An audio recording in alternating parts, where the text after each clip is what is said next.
Que a graça do Senhor possa alcançar a sua vida, possa alcançar o seu coração. É um prazer estarmos juntos aqui para meditarmos na palavra do Senhor e que essa palavra possa encontrar um lugar de permanência, de habitação em nós, para que ela produza fruto a 30, a 60 e a 100 por um. Nossa reflexão aqui tem sido embasada nos nossos últimos encontros na vida de Davi, um homem segundo o coração de Deus.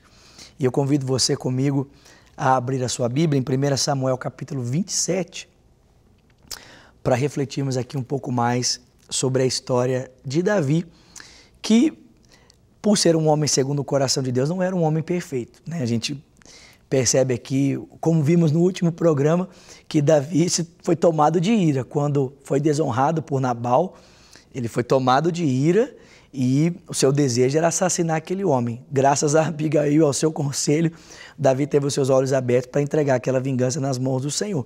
Então a gente percebe que ser um homem segundo o coração de Deus não necessariamente significa ser um homem perfeito, mas significa estar disponível para ser tratado por Deus, ser ensinado por Ele, ter o seu coração quebrado, transformado para a glória do Altíssimo. Olha o que o texto diz aqui, 1 Samuel capítulo 27, verso 1 diz: Davi, contudo, pensou, algum dia serei morto por Saul, e é melhor fugir para a terra dos filisteus. E então Saul desistirá de procurar-me por todo Israel, e eu escaparei dele. E assim Davi e os seus 600 homens que estavam com ele foram até Aquis, filho de Maoque, rei de Gate. Davi e seus soldados se estabeleceram em Gate, acolhidos por Aquis.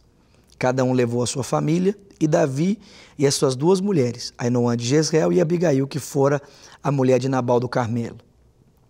E quando contaram a Saul que Davi havia fugido para Gate, ele parou de persegui-los. Bom, só de curiosidade, se você ler o capítulo anterior, você vai perceber que pela segunda vez no deserto, Davi poupa a vida de Saul em um confronto. Saul está perseguindo Davi, Davi está escondido no deserto, em uma caverna, e na madrugada, então, ele toma um homem, vai com ele até o lugar onde Saul está acampado.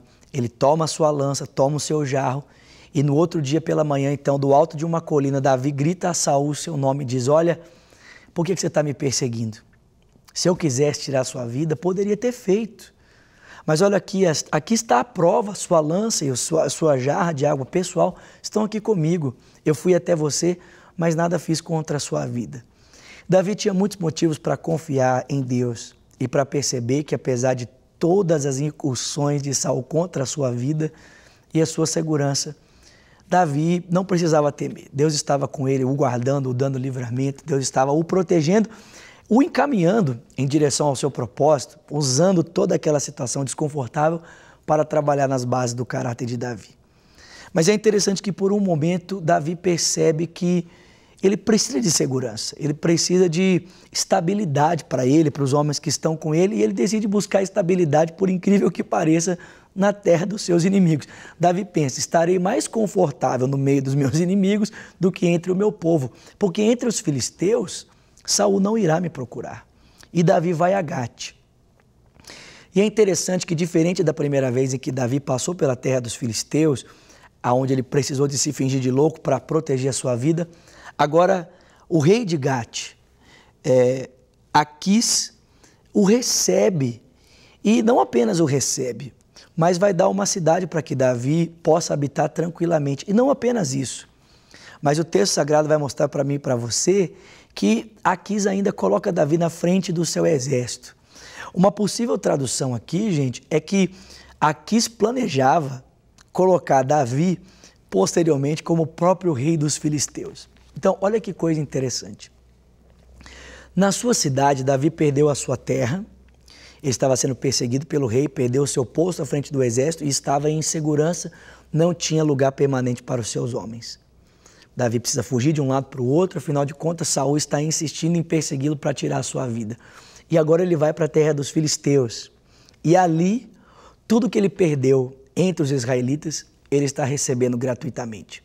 Aquis está oferecendo para ele uma cidade para que ele possa habitar, está oferecendo a ele segurança, está oferecendo para ele um posto à frente do exército, a segurança para os seus homens e um projeto de vida, uma possibilidade de talvez tornasse futuramente até mesmo o rei entre os filisteus, um homem importante entre os filisteus. Gente, como é que nós chamamos isso? Nós chamamos isso de tentação, tentação. Por um momento, pensando na sua própria segurança, Davi tomou uma decisão precipitada e ele buscou entre os seus inimigos tudo aquilo que ele não tinha. Entre os seus adversários, ele buscou tudo aquilo que ele precisava e foi oferecido a ele. O que ele precisava? Ele só precisava de um detalhe: se aliançar aos seus inimigos. Foi exatamente isso que Satanás fez com Jesus ali no deserto. Você se lembra? O texto diz que Satanás aproximou-se dele e disse: olha, você não quer os reinos do mundo? Seu esplendor, sua autoridade? Tudo isso te darei se prostrado me adorares. O que Satanás está fazendo com Jesus é o seguinte: olha, posso te dar autoridade, mas vamos firmar uma aliança aqui. Vamos firmar um pacto. Eu tenho autoridade porque ela foi me dada por causa do pecado que entrou no mundo. O próprio Deus, agindo juridicamente, entrega a autoridade nas mãos de Satanás, essa autoridade que tem a ver com condenação, que tem a ver com acusação. E ele diz: olha, eu tenho essa autoridade. Os homens pecaram, Deus, agindo de maneira jurídica, ele me concedeu essa autoridade, mas eu posso dá-la a você, Jesus. E o que eu preciso? Eu só preciso que a gente faça um pacto. Eu te dou autoridade, né? Vamos trabalhar juntos. Mas o texto diz que diante da proposta de Satanás, Jesus disse para ele: arreda-te de mim, Satanás, porque está escrito: ao Senhor teu Deus adorarás e só a ele prestarás culto. Você vai perceber na continuação da leitura que Davi entrou numa contradição. Por quê? Porque o texto diz que Davi fazia incursões de guerra ao sul da terra dos filisteus contra os inimigos de Israel. Mas quando ele voltava da guerra e Aquis perguntava a ele: qual a batalha que você lutou hoje? Ele mentia dizendo: olha, lutei contra os inimigos dos filisteus. Então Davi estava em contradição. Para ter toda aquela segurança, ele precisava mentir para Aquis.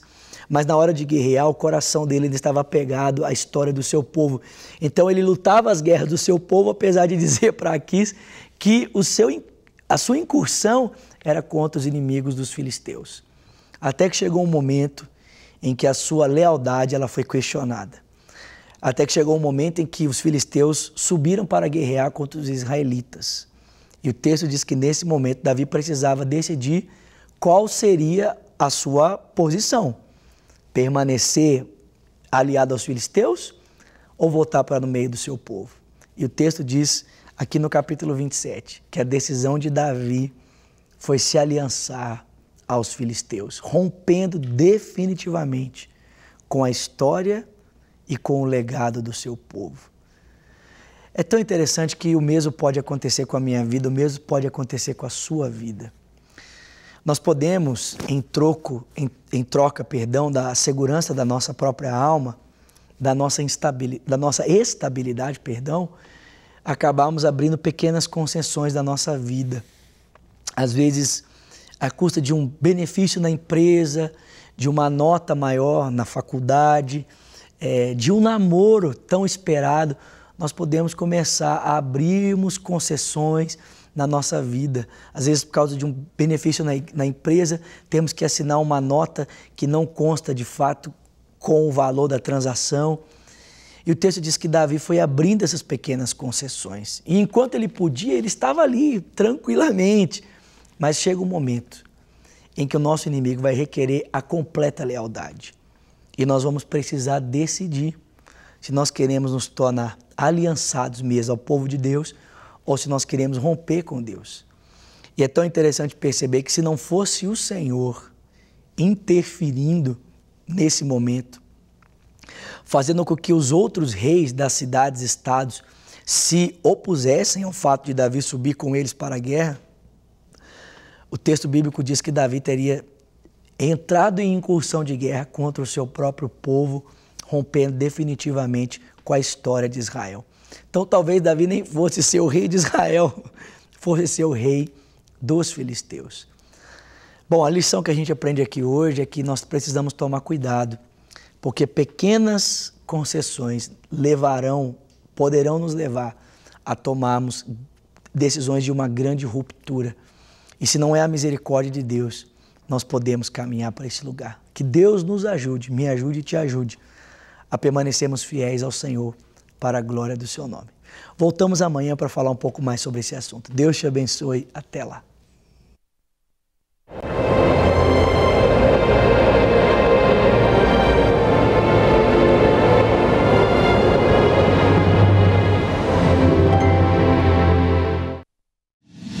Para receber todas as novidades do canal, inscreva-se e, se curtir o vídeo, clique em gostei. Aproveite para acompanhar a Rede Super nas redes sociais.